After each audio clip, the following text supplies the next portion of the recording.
What if I told you that the inability to cry isn't a sign of being broken, but a sign of something far deeper your mind has been quietly protecting you from? You are at a funeral. You are surrounded by people whose faces are wet with grief, and you feel nothing. Or worse, you feel everything, but your eyes remain completely dry. You have a feeling you cannot express. You wonder if something inside you is broken. You watch others express their pain so easily, their tears flowed like a language you were never taught. Meanwhile, you carry your sorrow in your chest like a stone, heavy and immovable, sitting there like a huge rock.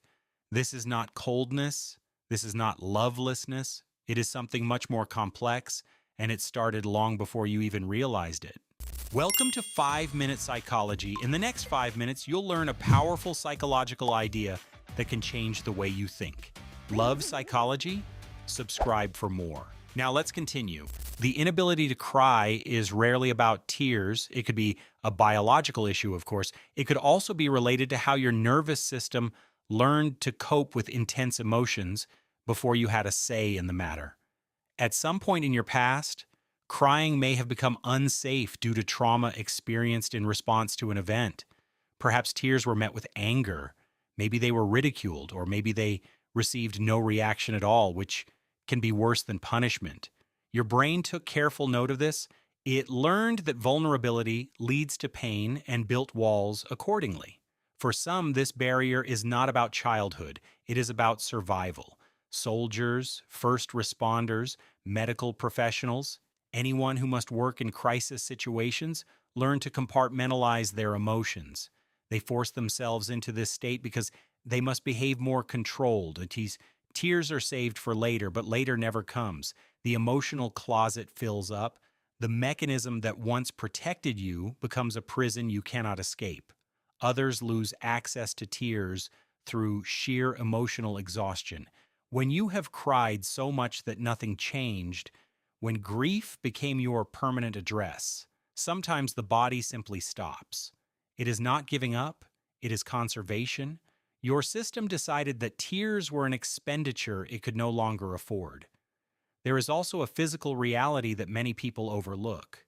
Depression does not always look like sadness. Sometimes it looks like a gray fog where all emotions, including those that normally cause tears, become silent. Emotional expression can dry up as a side effect of some medications, hormonal changes, neurological conditions. Even chronic dehydration can affect your ability to cry. The body and mind are not separate systems. They work together in ways we are only beginning to understand, but here is why not being able to cry is so painful. Society has taught us that tears are proof of real feelings. If you do not cry, you must not care. If you cannot cry over your own loss, there must be something wrong with you.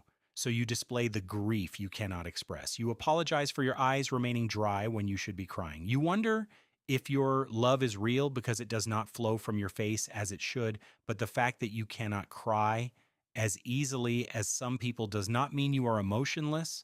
The truth is that unexpressed grief does not disappear. It goes underground. It becomes insomnia, irritability, physical pain with no clear source. It becomes a distance in your relationships that you cannot explain. It becomes a numbness that spreads beyond sadness into joy, into connection, into the ability to feel fully alive. When you dam one river, eventually all the water stops flowing.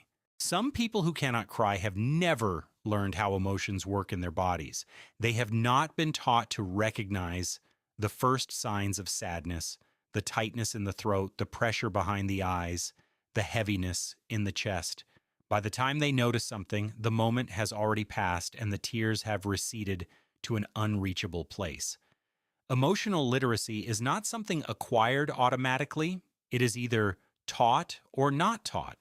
If you recognize yourself in these words, understand this. Not being able to cry is not a character flaw. It is not proof that you are broken, cold, or incapable of love. It is an adaptation. Your system is doing what it learned to keep you safe, functional, and alive in conditions that once required emotional armor. The armor worked. It did its job. but you can question whether you still need it. Tears may come back. They may not. Healing does not require crying, but it does require feeling, and feeling requires safety. If you cannot cry, perhaps the deeper question is not what is wrong with you, but what would need to be true for your tears to feel safe enough to fall.